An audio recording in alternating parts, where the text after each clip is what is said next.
Hi there, everyone, and welcome. Today, my name is Natalie DeFries, and today I'm going to be talking to you guys about operations management.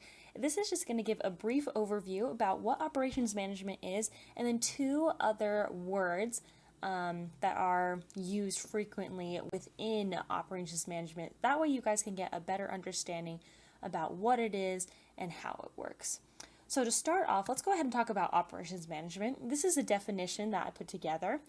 Operations management, it is an area of management, and it's concerned with designing and controlling the process of production and redesigning business operations in the production of goods and services.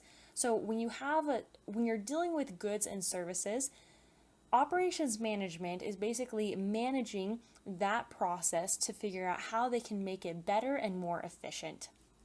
So, how we're going to be talking about operations management, we're also going to go into two other words, which is process improvement and then benchmarking. So, these are just two ways that you can improve your operations management.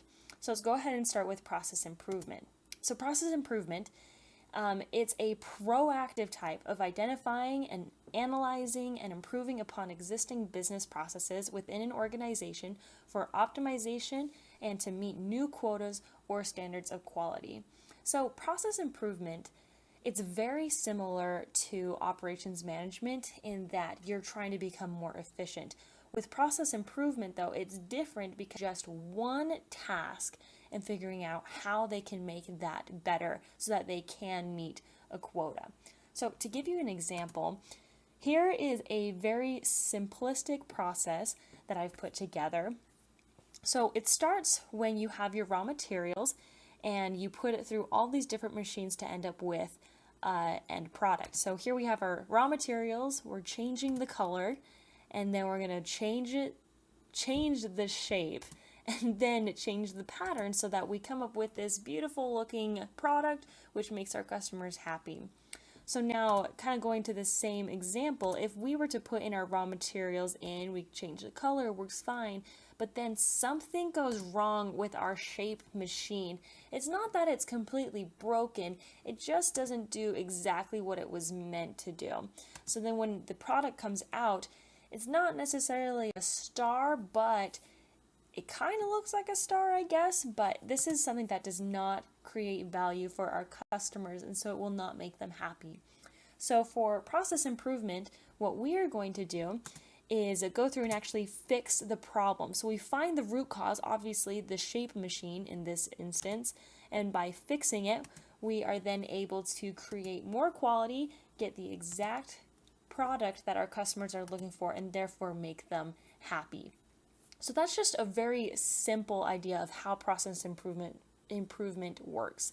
There's another way you can do it where, if let's say that our machines were out of order, like so, and this causes us to create our raw materials, run it all the way over to the color, then run it all the way over to the shape, and by doing this, it wastes time. It means that our customer will have to wait longer to get their end product, which does not make them happy. So we will then, in turn, put them together to save time. So that's just another form of process improvement. There are so many different forms, though. Process improvement can do things like cut costs, improve communication, remove unnecessary steps, and like we talked about already, it can cut time and improve bottlenecks.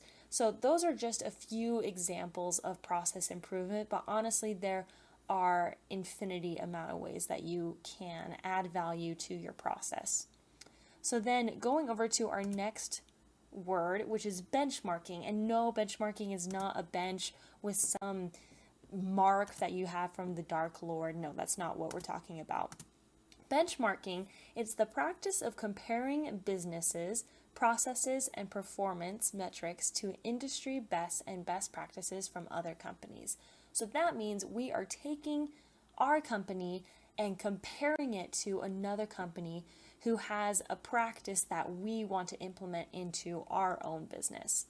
So, for example, let's say that you are gathered here with your team members and they have designated you as the choose a company to be the company's benchmark.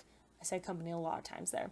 But what your responsibility is to just go choose a company that has a good qualities that your company is currently looking for. If you were to go out and who's a big wealthy company or was, this is how your team will react. They will not be happy. They will be very frustrated and angry. The reason why is because back, Enron actually was caught for lying, flat out lying and making up some of their numbers and running a lot of employees out of business. They lost their jobs. A lot of people lost their money, their retirement. So they caused a lot of issues. So this is a terrible example of a benchmark company. You do not want to compare yourself to Enron because there are so many examples of unethical decisions that are made. So to give you a better example, and actually just to clarify and a fun fact, your benchmark doesn't even have to be in the same realm of business. So for example, if you work for a bank and you want to improve your customer service, you do not have to necessarily go to another bank or financial institution to compare their financial services with yours. You could go to someone who already has great customer service, like a grocery store.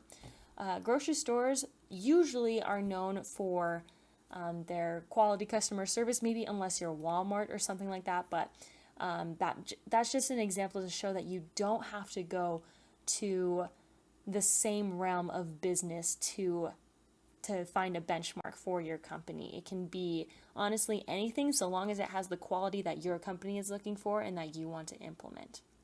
So now in review, we've talked about 3 different things. We've talked about operations management, how it's a form of management that's concerned with changing processes dealing with